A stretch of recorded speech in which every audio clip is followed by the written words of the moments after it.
Fire for your mind. Culture clinician. But in self-defense, any individual is entitled to defend themselves against anybody. We were raised to defend ourselves against threats. My mother didn't teach us to defend ourselves against black threats or white threats, male threats or female threats, human threats or animal threats. We were just taught to defend ourselves against threats. Right. So as I watched women hit, berate, do all the finger jabbing in your face, blocking doorways, won't let people leave when they're trying to exit a bad situation. As I watched this, I devolved from that ideology that women are victims and every time a woman makes an accusation, you're supposed to believe it. I definitely devolved from that ideology. And I think that's a very a fickle ideology, to say the least. Shout out to my man, Barry Hamilton, for that 619. Barry Hamilton said, thank you for supporting you, Coach Clinician. I appreciate it, Barry Hamilton. And we got an incoming cash out by my man Barry Hamilton. Thank you, sir.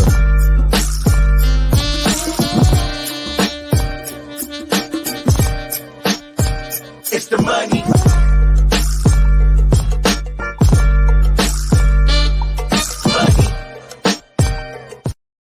But you know what, Dallas? I'm going to challenge something. You said something that's powerful, and I love your thinking and reason, but I'm going to share something with you.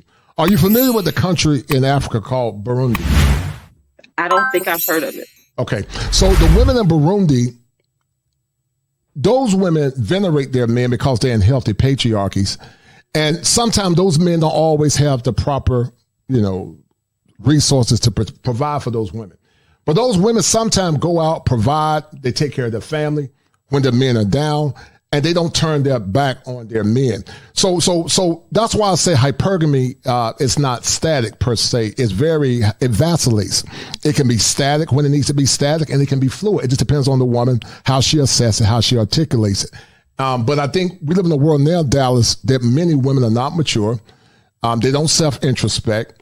You got a generation of simps that tell them they're beautiful queens, like Mr. Palmer say, Mother God, Earth, whatever you call it. And they venerate women that are not worthy of veneration. I would say that your mother was a woman worthy of veneration. I would say that your grandmother was a woman very worthy of veneration because they got it from the mud. They held their men down through Jim Crow racism. They held their men down like women like Fannie Lou Hamer. She held her man down. And even though her man was under the tyrannical reign of Jim Crow racism, we don't look at how Jim Crow racism played a role in the psychology of men. As a licensed therapist, trauma has been embedded into our genes. But see, a lot of times we don't see or understand how trauma impacted black men. Anytime we see the color purple, we don't understand that black man could have been going through trauma when he was abusive, when he was drinking alcohol, when he was a womanizer, because those are all negative coping mechanisms. But we don't consider the struggles and the plights of men. We just see men as utilities, only to be there. But see, in other countries, women, they honor their men, they venerate their men, they see their men as more than just a utility or a resource. They see their man as a human being. And when we see our men as human beings, then men can become the better versions of themselves.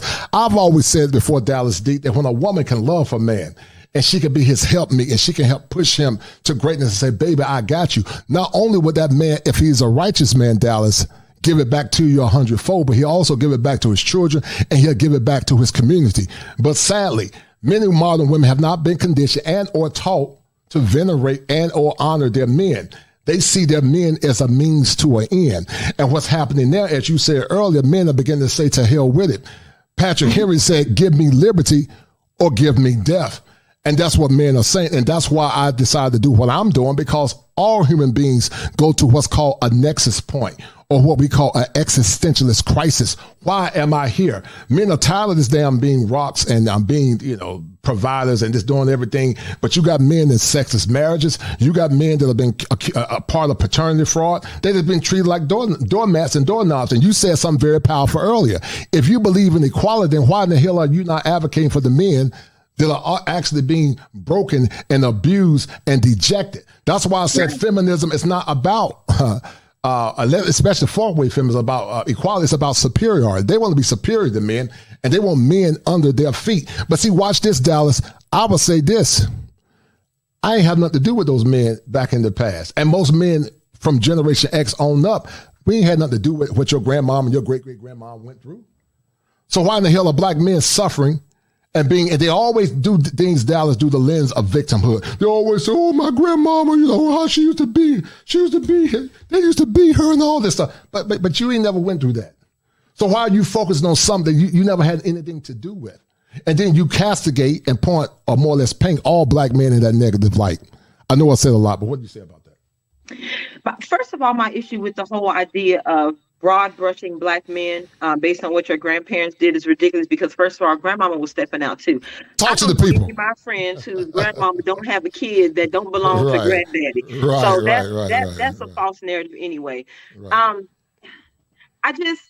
My issue with the finger pointing is again, most of the people who are doing the finger wagging refuse to self-reflect. We refuse to look at the mirror and look at what we do to contribute to this crazy show that we're looking at that we call modern America. And we're not trying to fix things from within. We're not fixing ourselves. We're not working to improve ourselves. We're not working to improve the lives of our children. And this is my biggest issue with feminism. Mm-hmm. It's gotten to the point where women are so concerned with being the biggest victims that they no longer see children as victims. Right. There's this women's rights group that, how sometimes your friends send you, hey, join this group, and you just do it just out of, it's nothing wrong with a like or share, it's all free. Mm-hmm. So apparently I did that one day, right? And as my feed started populating with some of this information from the women's rights group, I started noticing a trend of male bashing. So I was like, well, hold on, wait a minute. So this is not about you guys advocating for rights. This is about you sitting up here actually defaming men. Right. So one day they actually put a post up, and the posting was, every woman has a horror story about a man. Right. And it's a back and forth conversation, and someone says, no, they don't. And they said, yes, they do. Trust me, every woman does. Mm-hmm. I simply responded back and said, that's true. But every man also has a horror story about a woman. Right. The first thing I got, they said automatically, well, I don't understand where you get that from. No man has a horror story about a woman, or if they do, it's rare. I said, well, if 30% of men are raising children that are not theirs, 30% is not what you call rare. Yes, ma'am. I don't call 30% rare. Right. Every single woman in that chat completely negated the fact that I mentioned anything about paternity fraud and what those children go through. Right. Because all they saw was the guy. Oh, well, he's not afraid of that woman.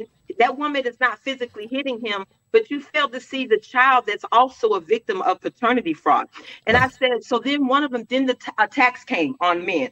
Well, you know that 90% of homicide cases, the perpetrators are men. I said, well, first of all, what does that have to do with this posting when the majority of those victims are in fact male too? That has nothing to do with this posting. So why do we automatically go to men are the biggest perpetrators on the planet when it comes to homicide? I said, but since you want to talk about homicide, let's talk about abortion numbers. Right. Oh, all of a sudden everybody wants to get quiet. Hold tight, man. We don't have to get the full of Islam to protect Dallas D, because what she's saying is right. Keep talking, sister, because you're talking logic. Go ahead. Yeah, and so I'm like, you got to sit up. If you actually looking at abortion, I said, just like filicide. I said, now, when it comes to filicide, 46% of filicide cases comes from mom. 46%. That is astounding that 46% of women are responsible for filicide. So then I said, but what's even crazier about that number is that abortion is not included in those numbers. Imagine if they included abortion numbers.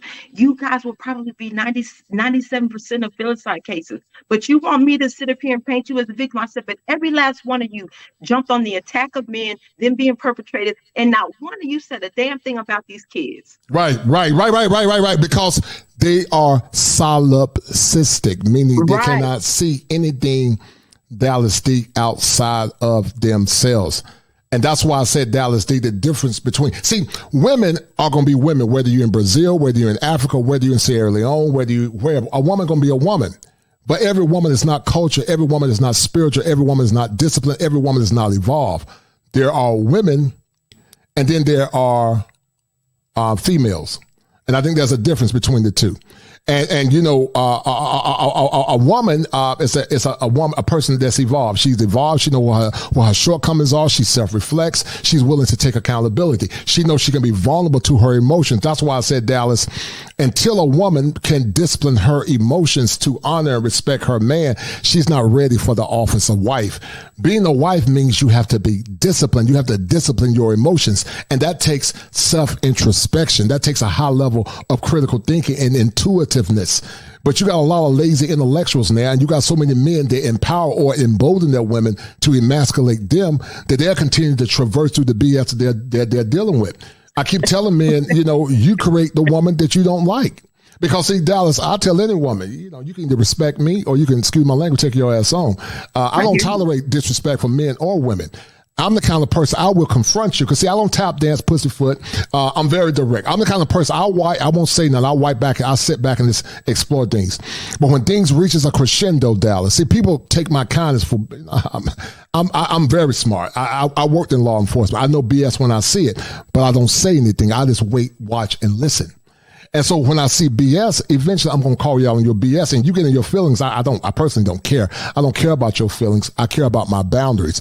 And when you disrespect my boundaries and my values, then you got to go. I don't see no man above my boundaries and my value system. And that's where I had to evolve. I had to de-evolve from always giving people the benefit of the doubt to evolve to become who I am, Dallas D, as it relates to setting clear and consistent boundaries with my expectations, because I'm a firm believer that people will do to you what you allow them to do. And I tell my clients in therapy, you have to set boundaries in relationships. Shout out to my man, Ray Johnson, for that $20 hitter. And Ray Johnson said, he did deposit in the Cash App. And Ray Johnson, you and my man, Jay Para, you guys are the number one sponsors of this stream. Thank you, brother.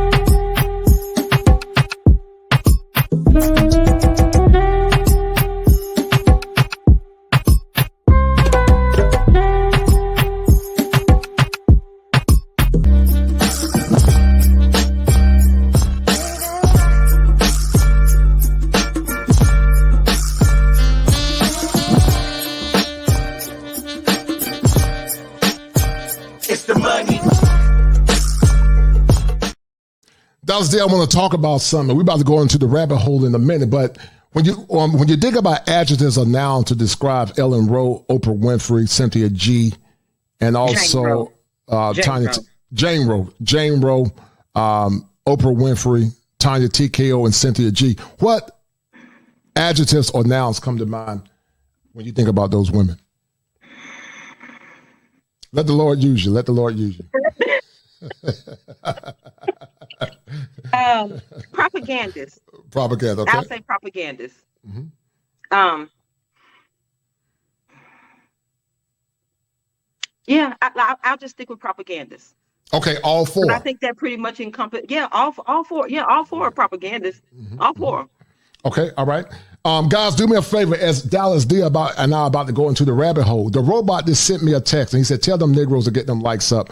Guys, get the likes up.